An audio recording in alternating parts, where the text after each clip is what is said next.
সবাইকেই বলছি, এই মানুষটাকে দেখতে পাচ্ছেন, যিনি প্রত্যেক দিন বাইরে বেরিয়ে কিছু না কিছু কিনবেন, নিজেও কিনবেন এবার আমাকে দিয়েও কেনা করাবেন। তো আজকে আমি কিছু খরচা করিনি, সমস্তটাই নিজে কিনে এনেছে। এইদিকে দেখো, এদিকে দেখতে পাওয়া যাচ্ছে না, কি কিনেছো? বাহ, অসাধারণ। এমন জিনিস কিনেছে, জিনিস আনার জন্য ট্রলি কিনতে হয়েছে।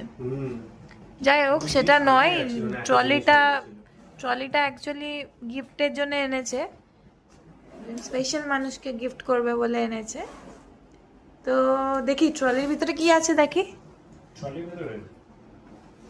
ও বাবা, অসাধারণ!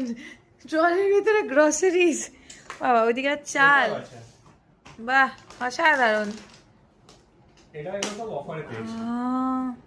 এত চানাচুর কে খাবে অর্পণ? এটা অফারে পেয়েছি। আগেরটা কিন্তু হাফ ছিল। আর কি আনলি?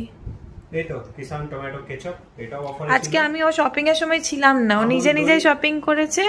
আর আমি চলে গেছিলাম ওয়াশরুমে, এদিক ওদিক, আমি মলে ছিলাম, আমি দেখছিলাম। ও নিজে নিজে শপিং করেছে। সানফ্লাওয়ার অয়েল খুব ভালো, খুব ভালো। যত হাবি জাবি খরচা, এগুলো সমস্ত ঘরে ভর্তি। কিশমিশ আছে, দই আছে, কেচাপ আছে, সব আছে, তারপরেও আবার কিনলি তো।